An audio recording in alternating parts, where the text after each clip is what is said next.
So there is a recent poll finding nearly 42% of Americans believe that the president should forgive all federal student loan debt. The Conservative Millennial blogger, Allie Stuckey, is with us, Campus Reform Media Director, Cabot Phillips here as well. I guess, Allie, the point would be that, hey, listen, if you tell me I have X amount of debt and someone says you should forgive it, so yeah, no problem, that's a good idea.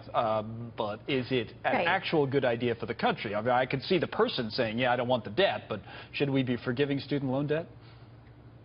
Right. We shouldn't be surprised by this at all, considering that a study came out just a few months ago saying that almost 1/3 of all college students are using their student loans to pay for their spring break trips. Right. So managing money isn't necessarily at the top of our priority list, but this isn't really something we should be surprised by when we look at millennials or when we look at college students. This is a pattern that we're seeing of deferred responsibility and somewhat instant gratification, shirking responsibility off of our backs into the backs of taxpayers.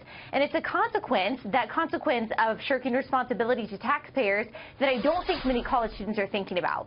Boy, that paying for your the spring break trips, that goes in the category of, boy, I didn't know you could do that.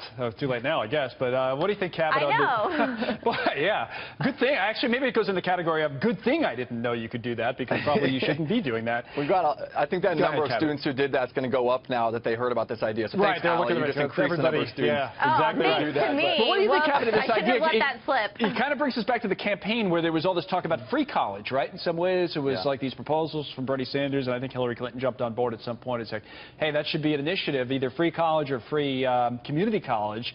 It's in that category, I think, to some degree, of forgiving student loan debt. This is a mentality that we've seen growing more and more, specifically on college campuses, as we've reported at Leadership Institute's Campus Reform, how students are now being taught that any problems they have, whether personal or financial, the answer is the federal government. The government needs to come in and do away with all of their problems. That's a dangerous mentality, and so many of these students on college campuses now say, we're adults, treat us like adults, until being treated as an adult doesn't benefit them. Right, and in you this have case, to pay back money or whatever, the real-life things, yeah. Exactly. Adults honor contracts. Adults can't just do away with any problems by saying, well, the government will help me out.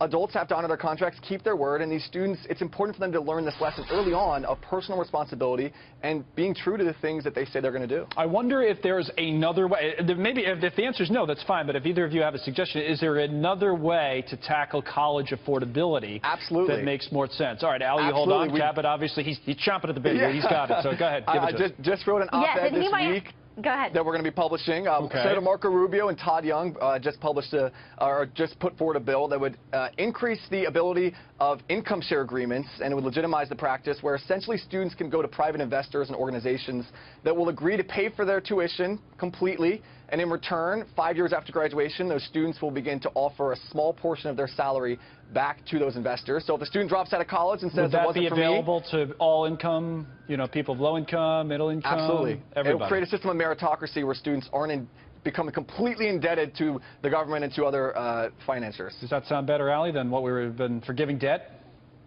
It absolutely sounds better, and there are other options on the table right now as well. Trade school is something that is completely undervalued, but should be something that's talked about more, and an option that's really on the table for a lot of people. Actually, in addition to that, you can work through school. You can go to school and not major in something like gender studies. You can go to grad school and not choose to go to a field of study like archaeology. You can choose what path you want to go in that's actually prudent and actually sets you up for success. But what we're seeing, back to that idea of instant gratification and deferred responsibility, is that young people just want to do what's convenient for them and what makes them most happy. The fact of the matter is that bettering yourself by going to school does come at a cost.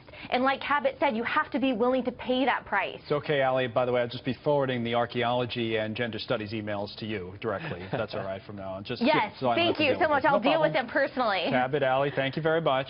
Good discussion for both of you.